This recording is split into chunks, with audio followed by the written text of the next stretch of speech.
Can you hear me? Yes. Okay.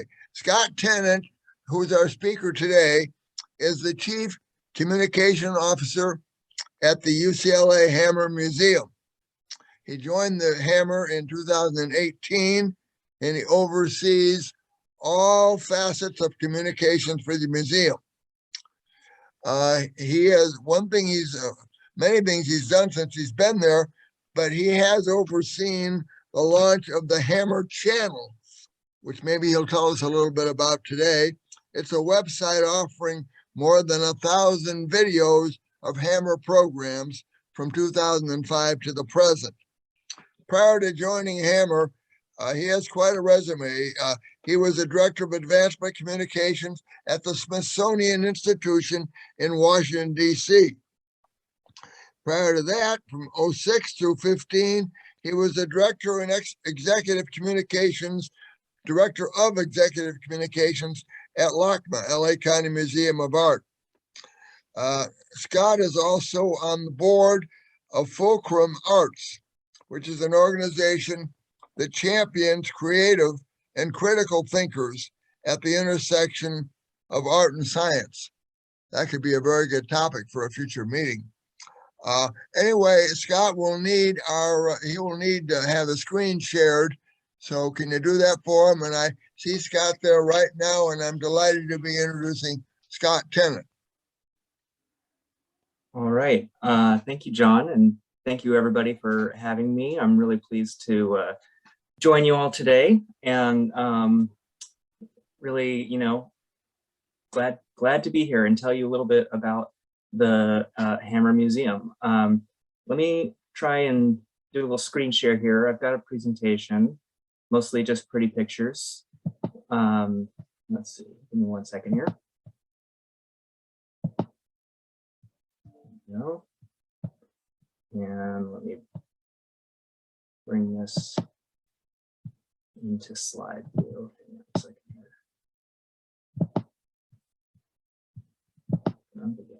Okay, here we go. So I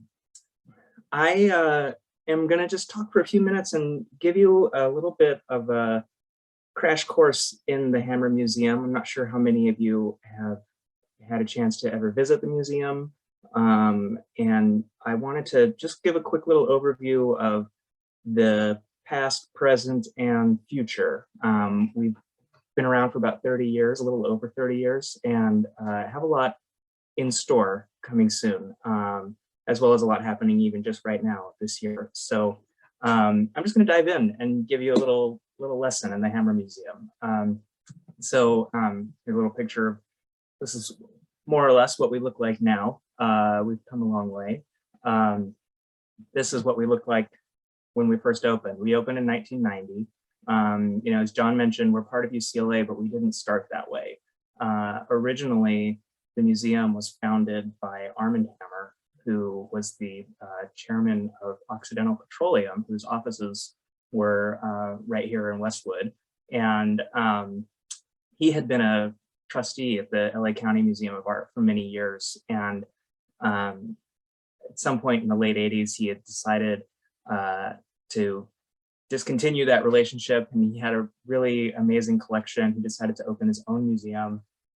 He opened it in late 1990. And that was the foundation for the museum. And his collection is mostly masterpieces from Europe, from the 19th century, as well as some old masters.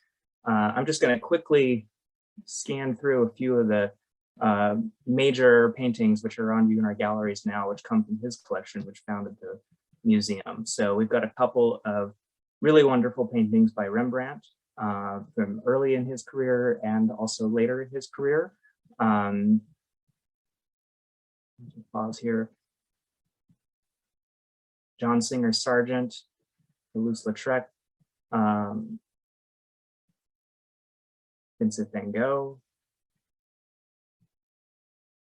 Monet, and a few others. So just a quick little rundown of it. But the interesting thing about that founding is that literally within about 3 weeks of the museum opening, Mr. Hammer passed away. And so he didn't have much time to actually enjoy the museum that he helped to create and really founded and built. And the museum spent the next few years sort of languishing a little bit, to be honest, right there basically in the lobby of the Occidental Petroleum headquarters. And it wasn't until a few years later in 1994 that UCLA stepped in and entered into this operating agreement with the museum. So that is how we became part of UCLA, although we're near campus, but not actually on campus. We're right on the corner of Wilshire and Westwood. So we became kind of the front door in a way to the museum. And when the museum joined UCLA, there were collections that existed at UCLA which became part of the museum. So one of those is the Franklin Murphy Sculpture Garden, which is actually located on campus. It features about 70 sculptures across 5 acres on UCLA's campus, including artists like Henry Moore, Hans Arp, Alexander Calder, and a few others. So it's a lot of, a modernist mid-century, mid-20th century works. And the Hammer became the steward of that sculpture garden.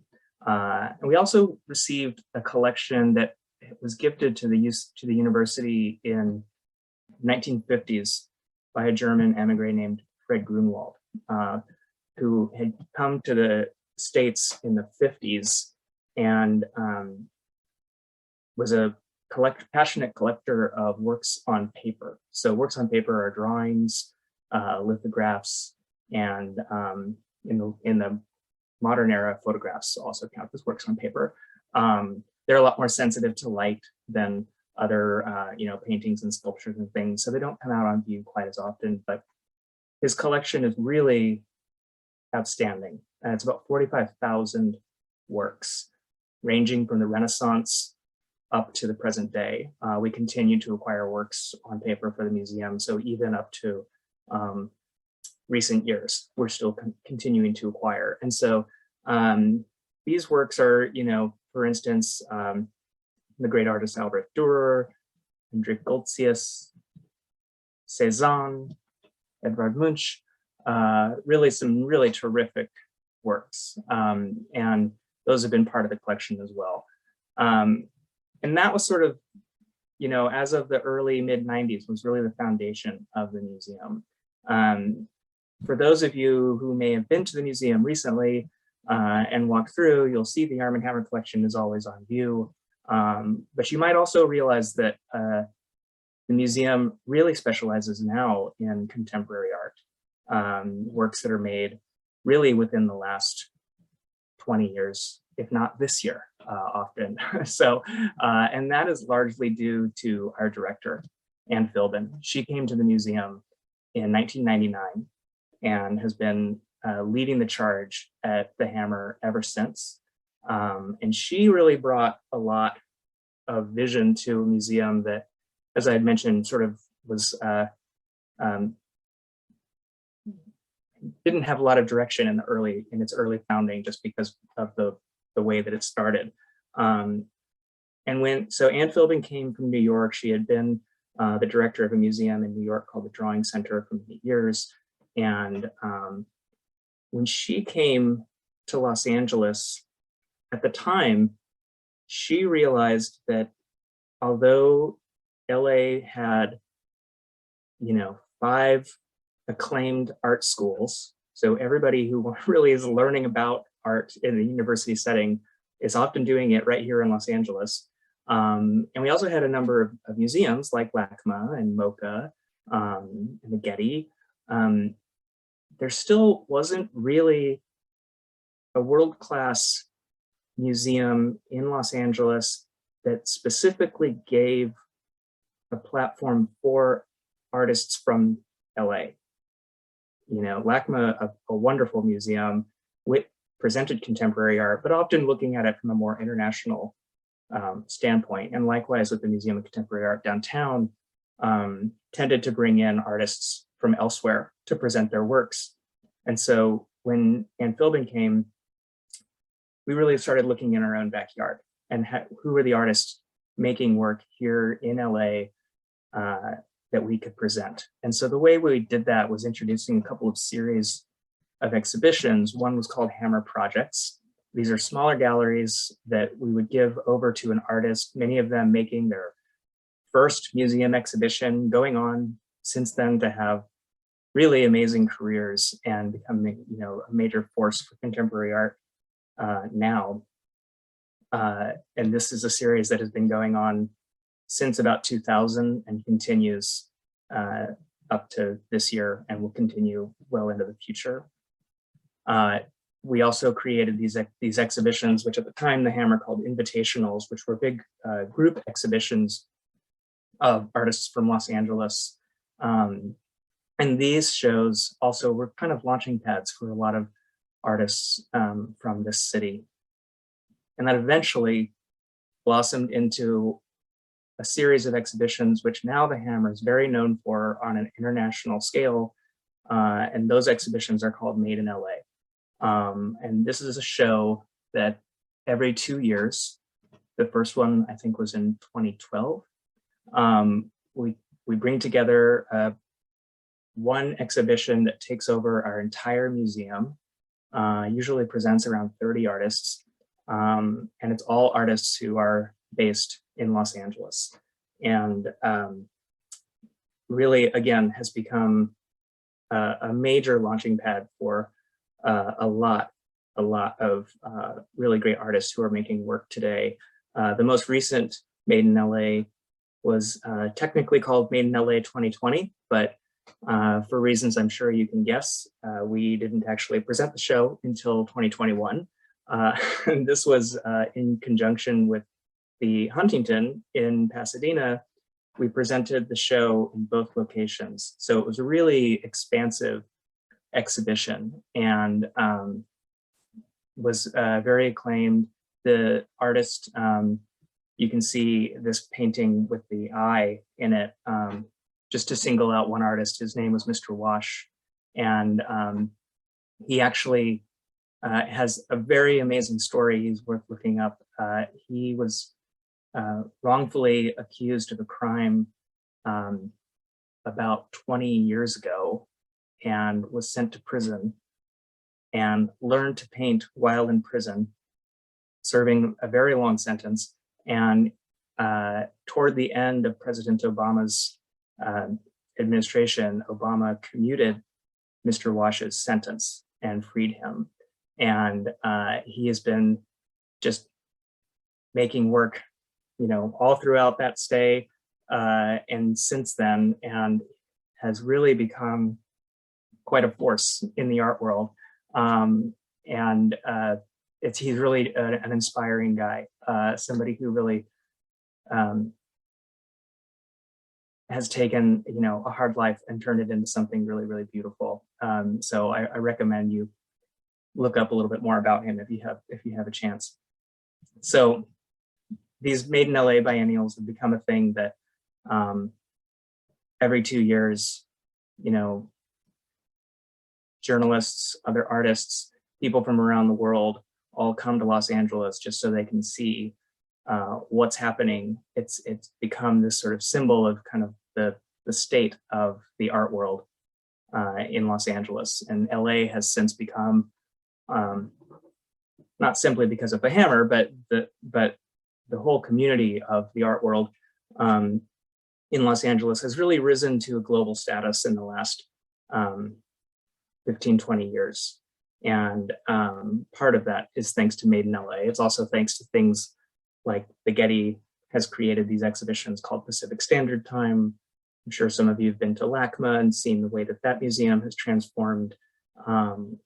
And there's been a big transformation of the art world. And so LA being this creative capital of the world, mostly thanks to its film industry, has also really gained recognition for the fine arts around the world. We're not only focused on Los Angeles artists. We've also presented works from artists all over the world throughout these years. I just picked a few installation shots of some of our exhibitions just to give you a sense.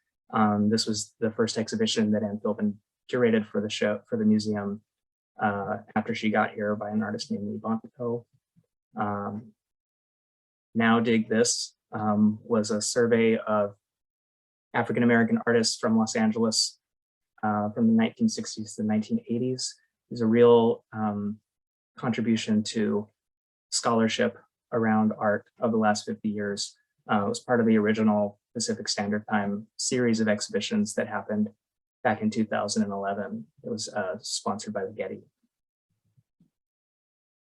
This is a beautiful installation in our lobby by the artist Barbara Kruger. Mark Bradford is an artist from Los Angeles who has really skyrocketed to international prominence, and his first LA museum exhibition was at the Hammer. Radical Women was an exhibition in the second iteration of Pacific Standard Time, which is about Latin American women artists from the late 20th century, which was also another big contribution to just scholarship, trying to unearth scholarship around artists who otherwise are often overlooked.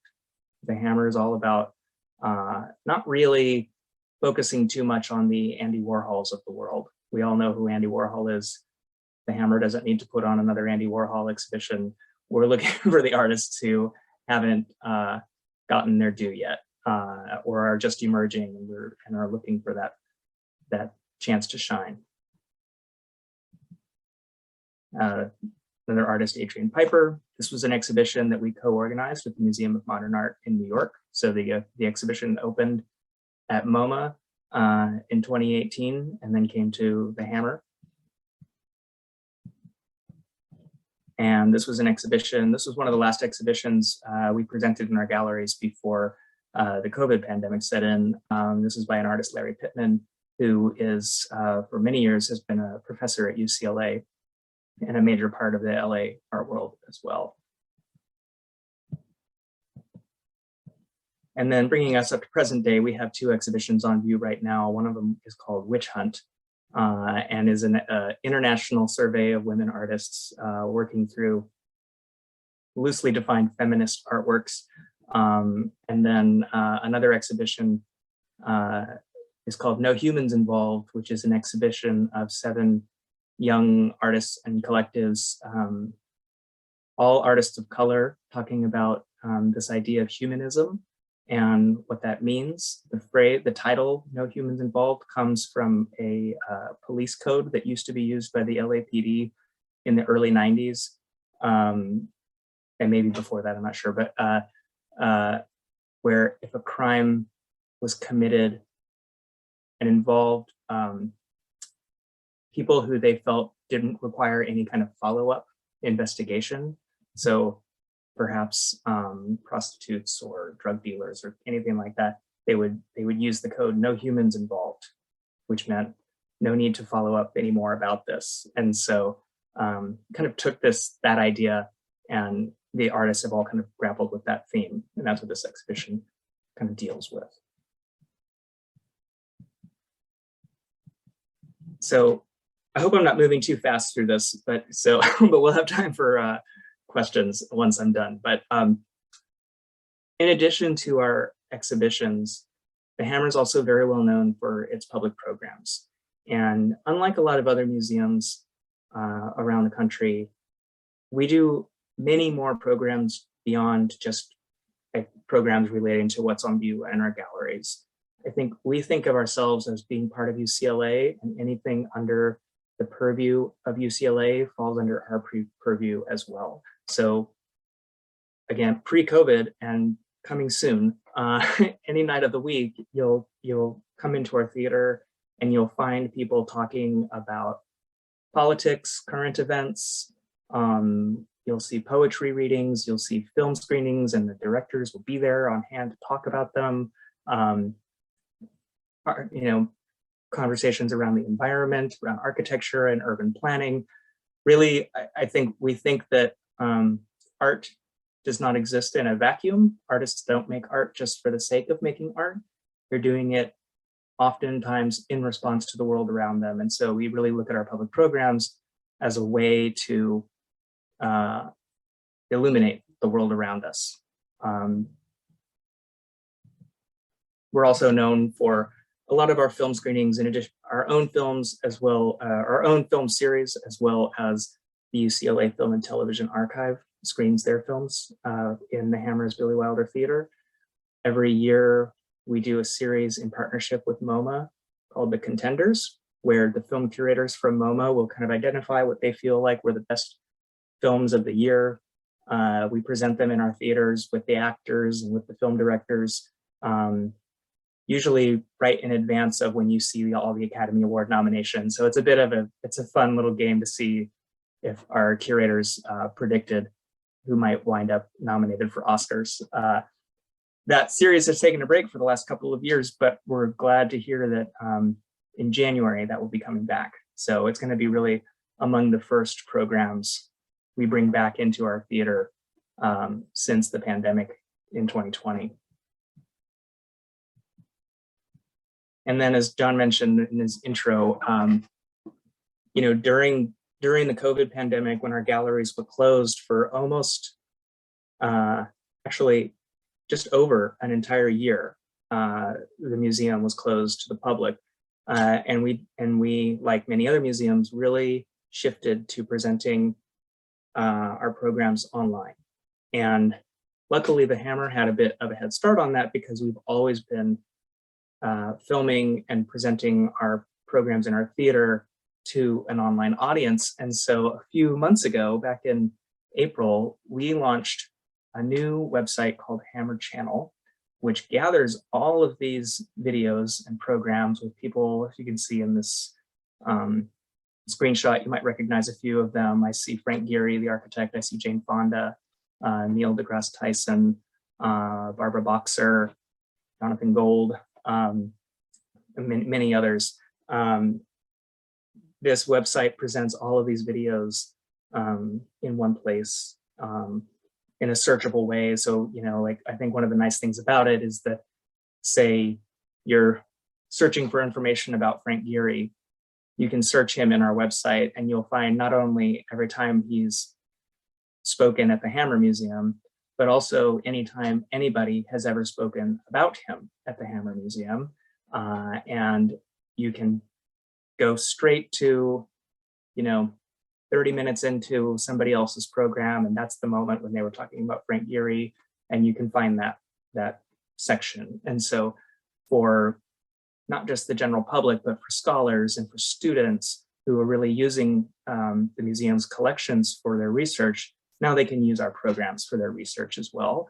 It was really intended as a way to aid study and scholarship. And so it's something that we as a museum are really proud of, this new site. And it also gives people an opportunity to find the Hammer Museum, whether or not they start out interested in art, you know? So for instance, anybody who's looking for Jane Fonda, I see her on the screen, so I'm going to use her as the example, who are looking for, who are interested in Jane Fonda, who are interested in climate change and want to hear people talk about that and activism around that. They might not think to look to an art museum for that kind of information, but through this site, they can. They might meet us. We're trying to meet them where they are. And that's not the only digital kind of online engagement that we're doing. We also, in the last couple of months, introduced a mobile app. We actually partnered with Bloomberg Philanthropies. They have an app called Bloomberg Connects. You can find this in wherever you download apps for your phone, if you're into that. And the app actually includes content from about 40 different museums around the world. And you can use it much like you might use an audio guide. So if you go into our current exhibition for Witch Hunt and you have your headphones, you can listen to our curators talk about the exhibition as you walk through. We also have put in videos with artist profiles, And the nice thing about this guide is that it works while you're in the galleries, but it also works if you're just sitting in your living room and you want to read about some of the works that we have on view, hear from the curators, watch videos to learn about some of the artists that are featured in the show. And so we'll be adding more to this with every exhibition, every new exhibition that opens at the museum. Now we're getting just to the current day and I'll do a quick little overview of the future, but you may or may not have heard, but we've just opened a brand new restaurant at the museum. It's located in a courtyard, so it's got a very beautiful sort of indoor, outdoor seating situation, and it's a restaurant called Lulu, and it's in collaboration with the famous chef Alice Waters, whose restaurant Chez Panisse is up in Berkeley, has been there for 50 years, and she conceived of this restaurant here in LA, sort of an extension of her philosophy on food, and she's doing this in partnership with the chef David Tennent, who worked at Chez Panisse for 25 years. He's a writer for the New York Times. He's got many of his own cookbooks on bookshelves now. And they are committed to very healthy, vegetable forward, not vegetarian, but vegetable forward meals. The menu changes every day. They're committed to a practice called regenerative farming. So they only work with farmers who are nearby and who practice farming techniques that basically give back to the earth and rather than take. And so it's really a philosophy that shows how farms and restaurants can do what they do, but also in a way that mitigates the impact on the earth and climate change, et cetera. So this restaurant just opened about 2 weeks ago. And as of right now, it's open just for lunch, but probably in the new year, it will also open up for dinner. We've gotten some great accolades for it already, so we're really excited about it. And hopefully y'all be able to come down and enjoy a meal there soon. But that's not the only thing we have going on right now. The museum's also been in the middle of a big transformation. We've been renovating the museum over the last few years, and the next phase of that transformation will open in the beginning of next year. We're opening a brand new gallery for works on paper, that Grunwald collection that I was talking about at the beginning of my talk, as well as a new store. So we're super excited to see these things happen. And then right after that, we'll be moving into the next phase of our construction, which is going to be the renovation of the museum's lobby, which down on the ground floor, there used to be a City National Bank right next door to the museum, but we have taken over that space. And so over the next year, 12 to 18 months, we'll be moving into that space and expanding the ground floor of the museum to really take up an entire city block on which we sit. And we'll also be moving our main entrance right to the corner of Wilshire and Westwood, which I think is extra exciting because we're also anticipating the arrival of the subway. The Purple Line will be coming to Westwood in the next few years. And so people will be coming right out of that Purple Line, seeing our museum as they come out. So we're really thrilled to see this, this transformation of the museum. Ultimately, we'll be expanding the museum by about 40,000 square feet and large increase of our gallery space by about 60%. So it really is going to enable us to show a lot more of our collection, the breadth of everything that we collect, and really hopefully just up the profile of the museum and of Westwood and of UCLA. And we're thrilled to continue that project. So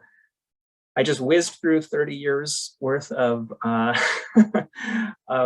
Hammer. So that might have been a lot, but I really appreciate everybody's time. And if there's any questions about the museum, I'd be happy to answer. Do we have any questions? I do. Bill, go ahead. So, is my understanding that sometime last year that you guys redid the gallery space so that you could host bigger and larger collections? How's that working out so far? It's going well. So what happened was that, like I said at the beginning of the talk, the original building, the office tower where the museum is located was owned by Occidental Petroleum, and they moved out a few years ago, and UCLA took over that building. And so that is what initiated this whole project. So in 2016, we renovated all of our existing galleries. 2018, we added a new performance space in our courtyard, and have continued to kind of revamp and renovate some of our existing areas. And this new gallery that we're going to be opening in in February will be a new gallery just for our works on paper, and then even more new galleries will be coming about a year after that. So one last question: when is the renovation for the front of the front facing Wilshire? There's beautiful designs for. It's going to really kind of tie into the subway and really make it like a really statement to coming into the village. Do you know what the status of that is? Well, so the next phase that begins, the phase of construction that's going to begin in early next year will include a revamp of our facade. I don't think it's going to be too dramatic of a change. I don't have designs of that I can share just yet because they continue to be in flux. But that project will take place next year. So by the end of next year, that will be finished. That part. I have one. Mm-hmm. Is there any clarity yet? Because I've heard different things. As you take over the Arm & Hammer building, how many floors of that building you'll actually use, or if any, and how much UCLA is going to use for office or whatever the heck they're going to do? Do you have any idea how that's going to work out? Yeah, so UCLA has already taken over the building, and so the entire building is used for UCLA offices. And as far as the footprint that the museum itself takes up, so during the pandemic, we were renovating our offices behind the scenes. So it was kind of, in a way, fortuitous that we were able to do a lot of construction because the staff was not in the offices. So we moved our offices up to the fourth and fifth floors of that building. And the third floor, which had been our offices, are now being converted into some of the galleries that we're going to be reopening next year in February, in a few months. So everything above the fifth floor is UCLA offices. Have they really occupied that yet? Yeah, I don't know if every floor is occupied, but certainly there is a lot of activity. It's pretty fully staffed. Of course, with COVID, it's been a little quiet, but because not everybody's been back in the offices, we're all working remotely. So basically, though, Hammer will have rights to using the first 5 floors. Is that it? That's right. Thank you. Yeah. John? I have a question. First off, a comment about the restaurant. And thank you, Scott, for a wonderful talk, by the way. Very informative. I just happened accidentally to go to your restaurant on Tuesday. I was having lunch with a friend of mine who works in Westwood. And I said, where are we going to lunch? He said, well, they have a new restaurant at the Hammer. I wasn't aware of it. So we went over there. Thank God we got in early enough because as we were leaving, they were telling people it's an hour-long wait. Yeah. And I did not even know that it was connected with Alice Waters. I've had the experience of eating in Chez Panisse a couple times in Berkeley. Anyway, we had a marvelous lunch, a light lunch and not very expensive. I would highly recommend that restaurant. It was terrific, but you better make a reservation, number one. Number two questions. What is the cost of admission for the Hammer Museum, Scott? Or is there a You know, cost? I'm so glad you asked that because I forgot to mention it. The hammer is free. We're always Oh, free. wonderful. And we've been free, including our programs too. So if you want to come, especially the programs are sort of the last thing to come online as we come out of the COVID shutdown that happened last year. But whether it's a film or a talk or anything like that, those are all free as well. And so actually the hammer went free in 2014. And at the time we were, I think aside from the Getty, I think we were the only museum in Los Angeles that was free admission. And now you look around and almost all of them are offering free admission now, not quite all, but most. Yeah. Well, So kind of aligned with that is you must have an endowment or something to be able to offer free admission, don't you? we do. Our free admission is supported through the generosity of some donors, and certainly we get some of our budget from UCLA, and then the rest of it is all through membership and patronage of the generosity of our community. I see. Thank you, Scott. A question. What about the COVID guesting policies? Or do you have any limitations or requirements? Yeah, so like many other businesses in LA, we're following the guidance of LA County as well as UCLA. And so the most recent change happened in November, where museums, as with many other businesses, require proof of vaccination in order to enter. And there's a few, if you have a medical or religious exemption, there's a way to attest to that. And then you need to have proof of negative test within 72 hours if you fall into that exemption. But otherwise, you need proof of vaccination. And as of now, we do still require masks if you are in the indoor spaces. If you're in our courtyard, you don't need to wear one, but if you're in the galleries, we ask you to wear a mask. Thank you. But otherwise, it's just like usual. How did, Ed Gold here, how did Armin take possession of some of these world famous paintings? Did he have people go to Europe and bid on them and buy them for him? Basically, yeah, he spent most of his life collecting art. So he assembled his collection through auction and purchase over many decades from, I think the heaviest part of his collection was during the 60s, 70s, and 80s. Yeah, but he was a very, very committed collector and had, many, many hundreds of paintings and sculptures in his collection at the time of opening the museum. Well, where did he keep these before the museum opened?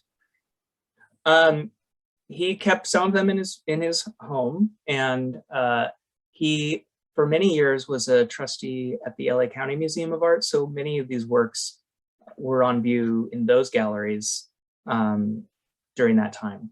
And then when he opened his own museum, he brought them over to these galleries.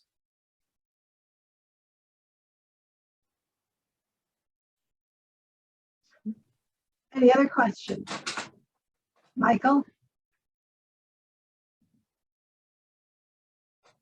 Michael, you're muted. Is the Billy Wilder Theater and the other theaters coming back with their schedules in the spring or summer? Yes, they are.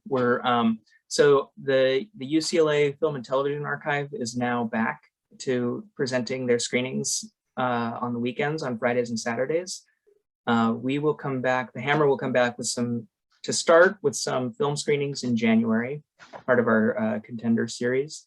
And then by February, really, a lot of our usual talks and panels and readings and things like that are all going to start to be back on a regular basis. So we are really excited and looking forward to bringing our programs back. Thank you. Bill?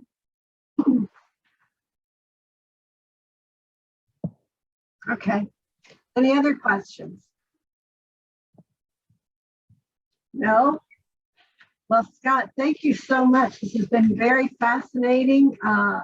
You have presented it quite well. We're very impressed. The Westwood Village Rotary will be making a donation in your name to the Westwood Village Library for speaking with us today. And we hope that we have you back at a future point in time. Great. Well, thank you so much. I really enjoyed being here. I'm glad I could answer some questions for you all. And I hope to see you all at the museum soon. Absolutely. Thank you, Scott. Very, very good. Thank you. Thank you very All right. much. Terrific. Okay. Thanks, everyone. Thank you. Thank you, Scott.